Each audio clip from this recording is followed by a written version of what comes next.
আজ কেমন জানি ভয়েস দিতে লাগছি, এতবার ভয়েস দিছি, ডিলিট করছি আর ভয়েস দিচ্ছি, ডিলিট করছি আর ভয়েস দিচ্ছি। আর কেমন যেন আমার কাছেই ভাল লাগতেছে না, কেমন বাদো বাদো থুতলা থুতলা হচ্ছিল। তারপরে কেটে দিয়ে ভয়েস বাদ দিয়ে 1 ঘন্টা বসেছিলাম। বসে থেকে বাচ্চাদের সঙ্গে একটু হাসাহাসি করলাম, খেলাধুলা করলাম, আর ও বড়দের ভিডিও দেখলাম। দেখে আবার ভয়েস দিতে বসছি। আসসালামু আলাইকুম, কেমন আছেন সবাই?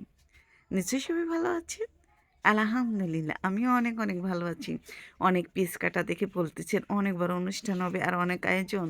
তা না, পিসগুলো নষ্ট হয়ে যাচ্ছে, বাড়িতে অনেক পেঁয়াজ আছে নষ্ট হয়ে যাচ্ছে, তাই ভাবলাম যে পেঁয়াজগুলো কেটে রেখে দিই, তাহলে নষ্ট হবে না, আস্তে আস্তে খাওয়া যাবে। আর এই যে আমার বড় আম্মা যান, ওকে একটু শাক ভাজতে বলছি, এমনভাবে শাক ভাজতেছে মনে হয় শাকে মানে ছোঁয়াই লাগছে না।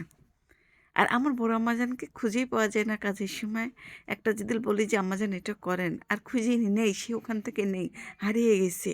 আর আমার ছোটো আম্মাজান, সে তো আমার ক্যামেরাম্যান, তাকে আমি আমার ক্যামেরা ধরবে, তারপরও আমার হাজারটা কাজ করবে আমার ছোটো আম্মাজান।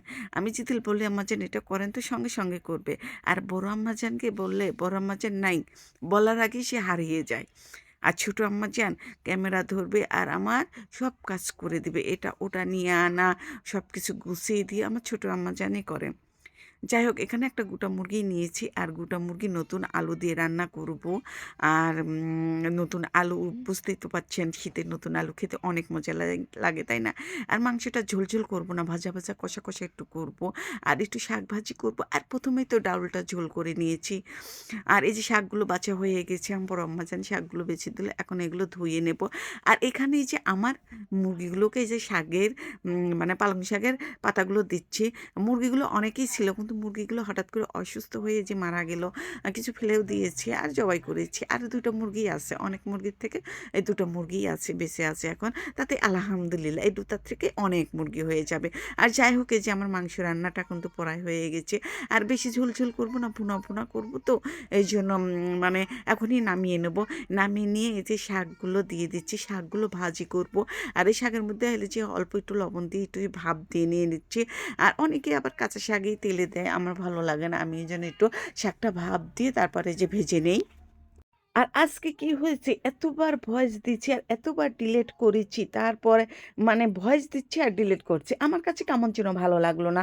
তারপরে মানে আর ভয়েস দিলাম না, না দিয়ে বড় আপুদের ভিডিও দেখলাম, ভাইয়াদের ভিডিও দেখে তারপরে এই যে আবার ভয়েস দিতে বসছি। এরই মধ্যে আমার বাচ্চারা আবার প্যাঁপু শুরু করে দিয়েছে। তাদেরকে ঠান্ডা করে তারপরে মানে আমি আবার ভয়েস দিতে লাগছে। আর এই যে এখানে আমার আম্মাজান বলছিল যে পেঁয়াজ ভাজা খাবে, তার জন্য যে পেঁয়াজ ভাজা করছে। আর এই যে মাংসটা নামিয়ে একটু জিরার গুঁড়া, মানে আমার ছিল না, তারপর জিরা ভেজে নিয়ে তারপরে যে গুঁড়া করে দিয়েছি। এখানে মশলার গুঁড়া আর জিরার গুঁড়া দিয়েছি এখানে। আর এই যে আমার আম্মাজান পেঁয়াজ ভাজি খেতে চাইছিল, এই যে তার জন্য যে পেঁয়াজ ভাজি করছে। আর আমার আম্মাজানের পেঁয়াজ ভাজি হলে আর কোনো কিছু লাগে না। আর এই যে আমার রান্না বান্না হয়ে গেছে, আজ